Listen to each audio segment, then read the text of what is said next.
હતી। અમદાવાદમાં એનએસયુઆઈ સામે એબીવીપીએ મોરચો માંડ્યો છે। ગુજરાત યુનિવર્સિટી બહાર એનએસયુઆઈના વિરોધમાં એબીવીપીના કાર્યકરોનું વિરોધ પ્રદર્શન।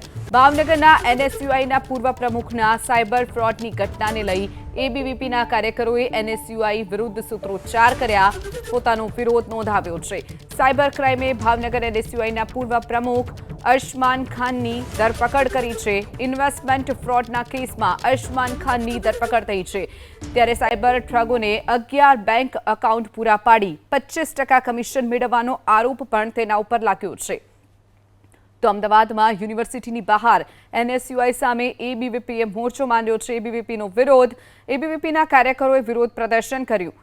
ભાવનગરનો જે એનએસયુઆઈનો પૂર્વ પ્રમુખ છે તેના નામે સાયબર ફ્રોડની ઘટનાને લઈ વિરોધ કરવામાં આવ્યો છે। જે દ્રશ્યો આપ જોઈ રહ્યા છો, અમદાવાદ યુનિવર્સિટી બહારના આ દ્રશ્યો છે, જ્યાં એબીવીપીના કાર્યકરો વિરોધ નોંધાવી રહ્યા છે, એનએસયુઆઈના કાર્યકરોની સામે વિરોધ નોંધાવી રહ્યા છે।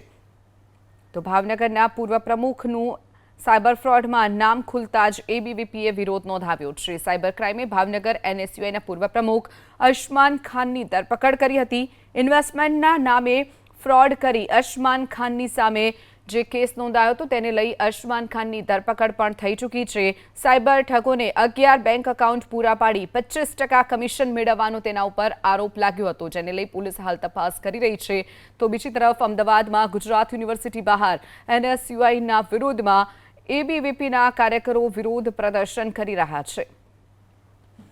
તો જે દ્રશ્યો આપ જોઈ રહ્યા છો, અમદાવાદ ગુજરાત યુનિવર્સિટી બહારના આ દ્રશ્યો, જ્યાં એનએસયુઆઈ સામે એબીવીપીએ વિરોધ નોંધાવ્યો છે। વિરોધ પ્રદર્શન આક્રમક બન્યું હતું, જેમાં પોલીસ પણ ઘટના સ્થળે પહોંચી હતી અને મામલો થાળે પાડવાનો પ્રયાસ પોલીસ અત્યારે કરી રહી છે।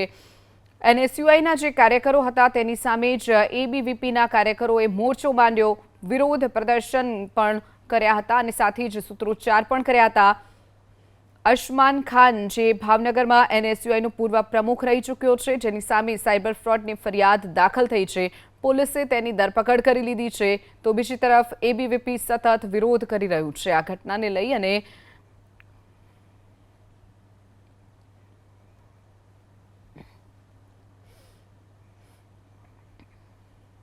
તો એબીવીપીના કાર્યકરોએ એનએસયુઆઈ વિરુદ્ધ સૂત્રોચ્ચાર કર્યા। સાયબર ક્રાઇમે ભાવનગરના એનએસયુઆઈના જે પ્રમુખે સાયબર ફ્રોડ કર્યું હતું તેને લઈને અત્યારે જે એબીવીપીના જે કાર્યકર્તાઓ છે કે જે અહીંયા આગળ વિરોધ નોંધાવી રહ્યા છે। આપ જોઈ રહ્યા છો એબીવીપીના આ વિદ્યાર્થીઓ છે કે જે ગુજરાત યુનિવર્સિટીમાં અહીંયા આગળ પોતાનો જે વિરોધ છે તે નોંધાવી રહ્યા છે। કઈ રીતનો વિરોધ છે આપ નોંધાવી રહ્યા છો? એનએસયુઆઈના જે ભાવનગરના પ્રમુખ દાયિત્વવાન કાર્યકર્તા છે એ લોકો દ્વારા જે સાયબર ફ્રોડ કરવામાં આવ્યું છે, આજકાલ સુધી આપણને જાણવામાં આવતું હતું કે બહેનોની છેડતી છે જેવા અલગ અલગ એ લોકોના કાર્યક્રમો બહાર આવતા હતા, પણ એ અત્યારે સાયબર ફ્રોડ તરીકે જે બહાર આવી રહ્યું છે એના માટેના આ વિરોધ થઈ રહ્યો છે। કરોડોનું કૌભાંડ તેમને આચર્યું હતું અને તેને લઈને અહીંયા આગળ પૂતળા દહન કરવાનો પણ પ્રયાસ કર્યો। હા, એ કરોડોનું જે સાયબર ફ્રોડનું કૌભાંડ બહાર આવ્યું છે તેને લઈને આ દહન કરવામાં આવ્યું છે।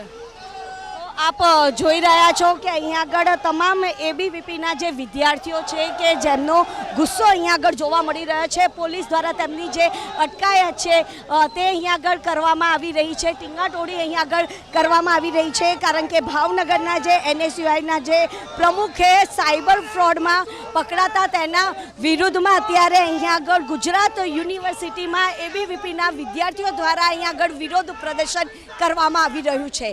કેમેરામેન કમલેશ પટેલ સાથે રાજલ બારોટ, એબીપી અસ્મિતા, અમદાવાદ। તો અમદાવાદમાં એનએસયુઆઈ સામે જ એબીવીપીએ મોરચો માંડ્યો, સાથે જ પૂતળાનું દહન પણ કર્યું છે। પોલીસે પણ કેટલાક એબીવીપીના અને કેટલાક એનએસયુઆઈના કાર્યકરોની અટકાયત અત્યારે કરી લીધી છે। મામલો થાળે પાડવાનો પ્રયાસ પોલીસ અત્યારે કરી રહી છે। અમદાવાદ ગુજરાત યુનિવર્સિટી બહારના આ દ્રશ્યો, જ્યાં એબીવીપીએ વિરોધ પ્રદર્શન કર્યું છે, એનએસયુઆઈના કાર્યકરો સામે પોતાનો વિરોધ નોંધાવ્યો। ભાવનગરમાં જે એનએસયુઆઈના પૂર્વ પ્રમુખનું નામ સાયબર ફ્રોડમાં ખુલતા જ એબીવીપીએ વિરોધ નોંધાવ્યો છે। સાયબર ક્રાઇમે ભાવનગર એનએસયુઆઈના પૂર્વ પ્રમુખ અરશમાન ખાનની ધરપકડ કરી લીધી છે।